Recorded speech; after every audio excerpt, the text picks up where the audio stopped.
Jordan Peele said the only difference between horror and comedy is the music. And I think he's onto something. But I also think the difference between a great scare, great moment in horror, and a good one, or a bad one, is sound. I overdid my sound design and my score very much early in my career. I think a lot of us do.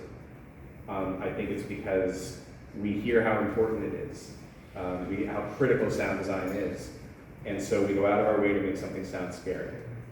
And the music can tell us to be very afraid, and when something scary happens, it's like someone conducting an orchestra just sneezed and every single instrument goes off at once, and you scare them that way. And I remember the moment when I was working on Hush, which is a movie that had no dialogue, and had production sound that was unusable because we were in a house, hardwood floors, a crew on Steadicam trampling through it like a herd of animals, and I was barking direction from the monitor the entire time. There wasn't a single second of that movie that we could actually use the sound we recorded for. It was just meant to be a guide track for our sound designer who built the entire soundscape of the film in post, including Kate's breaths. She had to do an ADR session that was breathing for a day. That was when I said, oh my God, I've been going about this all wrong. The scariest thing is silence. And that there's nothing, I think, more impactful than a movie not telling you how to be afraid, not telling you how to feel with the sound design, but just letting it feel ordinary and quiet. And we as human beings get very uncomfortable with a prolonged silence. We jump in to fill it when we're with each other.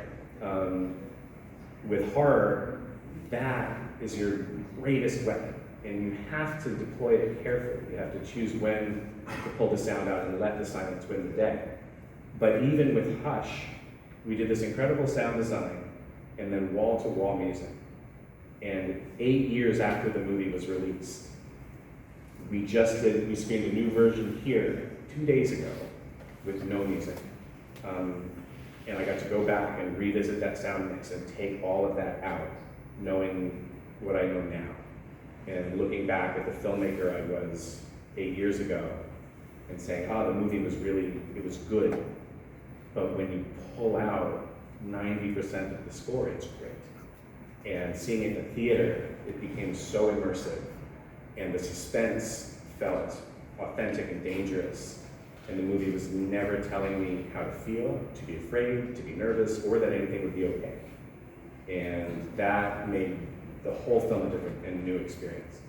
So these days, I look for opportunities for silence. And silence has to be thoroughly designed. Like, silence is not silence. And it certainly isn't just the room tone you get on the set. It's 110 layers of sounds meant to make you think it's silent. I got in touch with Werner Herzog to ask him to come do Nosferatu on the show. And I was very excited. I sent a very long, effusive letter about what the film means. It's my favorite vampire film. I don't know Werner Herzog. I don't know how to get in touch, so we sent it to his team. And I've been sending letters like this out since the podcast began, and a lot of them just disappear. We never hear back, which is an answer in and of itself. And I can have, it's fine. I'm not sure. But I wake up and I have an email in my inbox, in my personal inbox from Werner Herzog, and I immediately freeze. I have an incoming email from Werner Herzog, and I open this email, which is a rejection letter, a very long one. And I am just hearing it in his voice while I'm reading it. And it's incredible. And he starts off with, "Dear Mike Flanagan." Both names, he got, and what he goes through is a series of things he's doing. And he says, I'm exhausted by hearing my own voice. I'm tired of explaining my work, which speaks for itself. But I'm writing a book, and I'm writing a script, and I'm doing a initiative for young filmmakers, and I'm shooting a documentary, and I'm also working on some poetry, and I'm doing this, that, and he lists this astonishing chunk of work that he's in the middle of. And at the end of it says, but all of that is a secondary reason. Sincerely, Werner Herzog. And I love it so much because I got what I feel like is a quintessentially Werner Herzog experience. As he basically told me, just no.